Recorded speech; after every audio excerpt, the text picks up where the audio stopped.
સદગુણ. Topic નું નામ સદગુણ છે. એટલે આ આખું સફરજન સદગુણ છે. મનુષ્ય છે પણ અંદરનું વધેલું છે બધું સદગુણ છે, કારણ કે આપણે દુર્ગુણ કાપીને નીકાળી દીધો એટલે ફેંકી દીધો છે. તો શ્લોક સાથે શરૂઆત કરીશ. સદ્ગુણો વિના નૈવ શુભમ લભ્યતિ કંચન સદ્ગુણે રહિતાનામ કૃતાનામપી ન સુખમ. તો હવે આનું અર્થઘટન કરીએ તો એમાં એવું જ જણાય છે કે સદ્ગુણો વિના કોઈ પણ પ્રકારનું શુભ કે મંગળ પ્રાપ્ય નથી. સદ્ગુણોથી રહિત લોકોને કોઈ પણ કાર્યમાં સાચું સુખ અને સફળતા પ્રાપ્ત થતી નથી. હવે ઉદાહરણ આપણે જોઈ લીધું કે સફરજન છે. હવે એમાંથી આપણે સફરજન લીધું, એમાં સફરજન ખાવા બેઠા ત્યારે આપણે ડાઘાવાળો ભાગ નીકાળી દઈએ છીએ અને એ સફરજનનું આપણે સફરજન આરોગ્ય છે.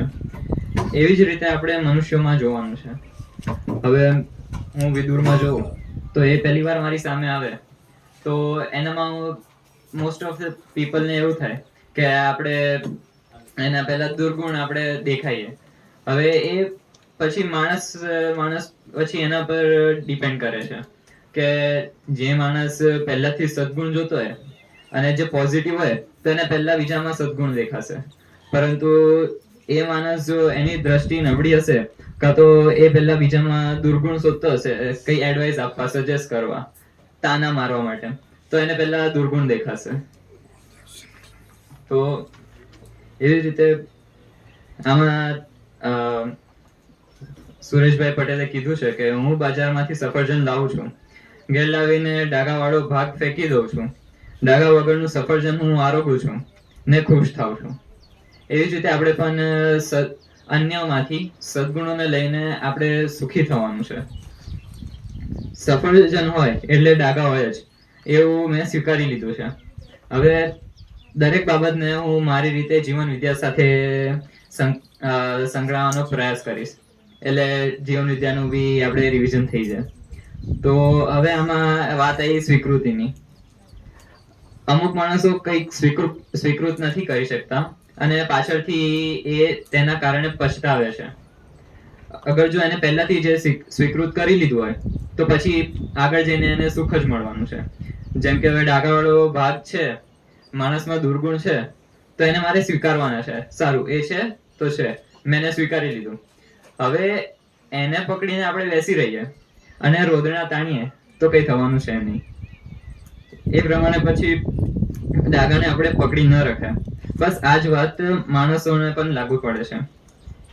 એમાં હવે પછી 3 બાબતો છે કે એનાથી ભૂલ થાય, એટલે અન્ય મનુષ્યથી ભૂલ થાય છે, એનાથી એનું ધાર્યું થઈ જાય, મારું નહીં. હવે મેં જેમ કે ખંડનભાઈને કંઈ કામ આપ્યું, હવે એ એમની સમજણ પ્રમાણે અને એમના દ્રષ્ટિકોણથી એ પોતાનું કામ કરે છે. મેં જેવી રીતે કીધું એવી રીતે નથી કરતા, તો ભલે એ એની સમજણ પ્રમાણે એમને કર્યું છે તો ઠીક છે, મેં એને સ્વીકૃત કરી લીધું. અને પછી અંતિમ છે કે મને અણગમતું એનાથી બોલી જવાય, તો એ પણ આપણે સ્વીકૃત કરી લીધું કે એને એની સમજણ પ્રમાણે એને વર્તન કર્યું છે આપણી સાથે, એને એની વાણી પ્રયોજી છે. ઓકે, ઠીક છે, તો મેં એને સ્વીકૃતિ. પણ માણસના આવા મારી દ્રષ્ટિએ અવગુણ એટલે કે ડાઘા જોઈને હું બેસી થોડો રહીશ? મારું કામ છે અવગણવાનું અને સદગુણને સ્વીકારવાનું. હવે પછી એમાં એવું આવે કે આપણે આવા સદગુણ એટલે કે ડાઘા જોઈને એમને એમ બેસી ના રહેવાય. અને મનુષ્યનું કામ એ છે કે અવગુણને, જેમ કે કીધું પહેલા, તો એને આપણે સૌથી પહેલા નજરમાં આપણા અવગુણો જ આવે છે, પણ આપણે એને ધ્યાનમાં નથી લેવાના, એને ઇગ્નોર કરવાના છે. અને સદગુણ, ગુડ ક્વોલિટી એમાંથી જોઈને આપણે શીખવાની છે. આપણી દૈનિક ક્રિયાઓમાં જોઈએ તો આખા દિવસમાં કોઈ સાથે થોડી ક્ષણો તો કોઈ સાથે કલાકો વિતાવીએ છીએ, એકબીજા સાથે વાત કરીએ છીએ અને કામ પૂરું પાડીએ છીએ. હવે આખા દિવસમાં મારે કોઈનું કામ હોય, અશ્વિનભાઈનું કામ હોય, તો હું એમના સાથે થોડી મિનિટ ચર્ચા કરું. ખંજનભાઈ સાથે કામ હોય તો એના સાથે કલાકો બેસું અને કામ કરું. અને એવી જ રીતે આપણે આપણું કોઈ પણ કાર્ય છે બીજા દ્વારા આપણે એ પૂરું પાડીએ છીએ.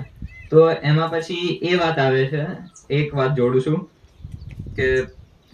કે પછી આનો બેઝ પહેલા અમને જ્યારે અમારી શિબિર ચાલતી ત્યારે શીખવાડ્યું કે સપોર્ટ, કોઈના પણ સપોર્ટ દ્વારા કોઈ પણ કાર્ય થતું નથી.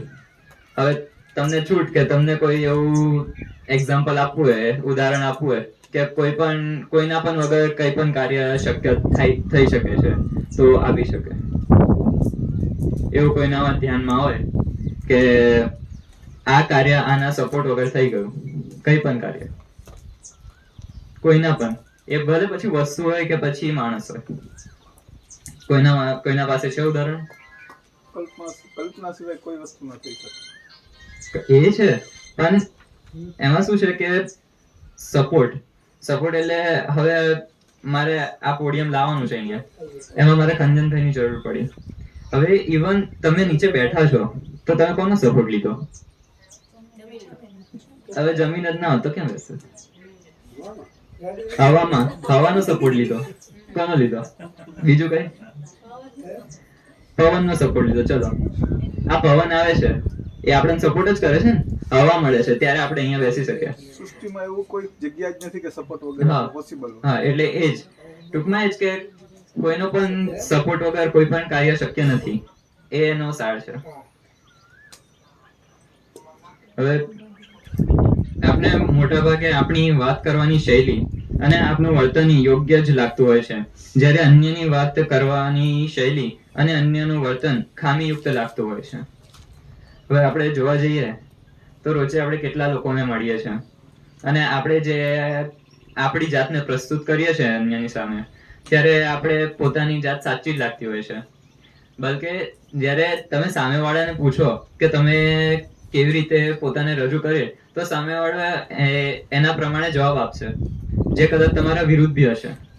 તો એ વાત છે કે તમારે સ્વીકૃત કરવાનું છે કે હું બોલું છું એવું માની નથી લેવાનું કે હું જે પ્રસ્તુત કર્યું, મેં કંઈ પણ રજૂ કર્યું એ સાચું જ છે. કારણ કે અમુક વાર આમાં પછી આવે દ્રષ્ટિકોણની વાત. અમુક લોકોના દ્રષ્ટિકોણ પ્રમાણે ખોટું બી હોય, વિરુદ્ધ કાર્ય બી હોય. હવે અહીંયા આનું ઉદાહરણ લઈએ તો તપોવનમાં સરને તપોવન બનાવવું છે તો એમાં કેટલાય અવરોધો આવે. હવે એમાં પછી કઈ પણ બાબતો હોય એને હવે સર એ લઈને બેસે અને કઈ કરે નહીં તો કઈ શક્ય છે એને. પરંતુ હવે એ જ વાત હવે આમ સરની દ્રષ્ટિએ આ સારું કામ છે, પણ બીજાની દ્રષ્ટિએ જે અવરોધો લાવે છે, ઉત્પન્ન કરે છે, તેમના દ્રષ્ટિકોણથી એ ખોટી બાબત છે કે અહીંયા આ જગ્યા પર આ વસ્તુ ના કરે, તો એના કારણે અવરોધો પણ ઊભા થાય છે.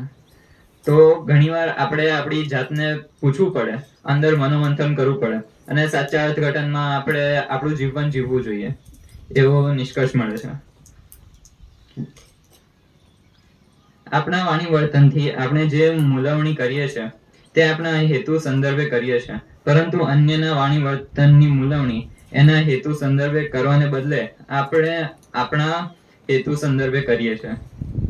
હવે વાત અહીંયા હેતુ અને સંદર્ભની છે, અને બીજી રીતે જોઈએ તો અર્થઘટન બી કહી શકાય. હેતુ એટલે પર્પસ અને વર્તન એ તમારું બિહેવિયર કહી શકાય, અને તમે કેવી રીતે વિચારો છો. તો હેતુ અને સંદર્ભ એ હવે સર પોતાનું કામ કરે છે, એમનો પોતાનો એક હેતુ છે, એનાથી એ કામ કરે છે. પરંતુ અન્યના દ્રષ્ટિકોણથી એમનો હેતુ શું છે કે એમનો બીજું કઈ હેતુ છે કે આ જમીન છે એ ગૌચર માટે છે તો અહીંયા આ ના બનાવી શકાય, પરંતુ સરની દ્રષ્ટિકોણે આ સારી બાબત છે, એ વાત છે. એથી આપણને અન્યમાં ખામીઓ ઉણપ વર્તાઈ આવે છે. જ્યારે આવું વારંવાર બને છે ત્યારે અન્યની આવી ઉણપોને આપણે દુર્ગુણમાં ખપાવીએ છીએ, અને આપણે આવા સદગુણ દુર્ગુણને ધ્યાનમાં રાખીને જ એની સાથે સંબંધો જોડીએ તોડીએ છે. હવે કોઈ માણસ હવે આપણું કામ કોઈ માણસથી પૂરું પડતું હોય તો આપણે એમનામાં સદગુણ દેખાવાના ચાલુ થાય છે કે ભાઈ આ મારું કામ પૂરું પાડે છે તો હું એના સદગુણ જોવા લાગીશ, કારણ કે એના પાછળ હેતુ શું કે મારું કામ થાય છે. પરંતુ અમુક લોકો એવા હોય કે પછી એના હવે નફરત હોય કે જે કહી શકો હોય કે તિરસ્કાર હોય કોઈ પ્રત્યે, તો એનામાં દુર્ગુણ દેખાવાના ચાલુ થઈ જાય છે આપણામાં. એ અંદરથી જ આવે છે કે આપણે એના દુર્ગુણ જોઈએ ને એ દેખાવા લાગે, તો એના બદલે આપણે એના સદગુણ જોવાના છે. હવે આપણને પ્રશ્ન થાય કે આપણે હવે નક્કી એ કરવાનું છે કે જો આમ જ થતું હોય તો આપણે સંબંધો બાંધવા કે ટકાવવા કઈ રીતે? તો એનો જવાબ પણ સરળ જ છે. મારી દ્રષ્ટિએ જ્યારે મને અન્યમાં કોઈ દુર્ગુણ જણાય તો તુરંત મારે એના સદગુણો શોધવાનો સભાન પ્રયત્ન કરવો અને મળી આવેલા સદગુણને આધારે સંબંધ બાંધવો. હવે કોઈ પણ વ્યક્તિ જોડે આપણે મળીએ છે ત્યારે એના સાથે આપણે સંબંધ કેવી રીતે બાંધીએ છીએ? તો કે પહેલા આપણને દુર્ગુણ દેખાય છે અને ત્યારે ને ત્યારે હું એનામાં સદગુણ શોધવાની એ સભાન પ્રયત્નો શરૂ કરું છું અને એનાથી હું મારા સંબંધ બાંધું છું. હવે એવું ફરજિયાત તો નથી કે બધા જ વ્યક્તિ દુર્ગુણોથી ભરેલા હોય. કોઈનામાં સારું પણ છે તો કોઈનામાં ખરાબ પણ છે. તો એવી જ રીતે આપણે પણ સંબંધો બાંધતા રહીએ છીએ અને એ સંબંધો સદગુણના પાયા પર બંધાય છે એવું કહી શકાય. સંબંધ ઘનિષ્ઠ થતો જાય એટલે પહેલા માની લીધેલા દુર્ગુણને સમજવાનો પ્રયત્ન કરવો એટલે થોડા વિશેષ સદગુણો નજર સમક્ષ આવે અને સંબંધ ટકાઉ બનતો જાય. હવે પહેલા તમે સંબંધ બાંધ્યો સદગુણો જોઈને, તો ધીરે ધીરે પછી તમને એનામાં વધારે સદગુણ દેખાતા જાય અને એના પ્રત્યે વધારે લાગણી બંધાતી જાય છે. તો એ જ પ્રમાણે પછી તમારો સંબંધ ટકાઉ બને છે. અમુક લોકોનો 10 વર્ષ ચાલે, 15 વર્ષ ચાલે, પછી એક સમય આવે જ્યાં તમારી વાણીમાં તમારા વર્તનમાં એવો બદલાવ આવે છે કે એ એક જ સેકન્ડ કે એક જ મિનિટમાં તૂટી જાય છે સંબંધ. તો ત્યારે આપણે આપણી વાણી પર હવે આમાં વિષય કયો આવે તો કે હું બોલી શકું. તો આપણે શું બોલ્યા કે આપણે કેવી રીતે એની સામે વર્ત્યા, તો આપણો આ 10-15 વર્ષનો એ છે એ સંબંધ તૂટી ગયો. તો ટાઈમના અભાવે હું મારો વિષય અહીંયા સંપન્ન કરું છું. ધન્યવાદ.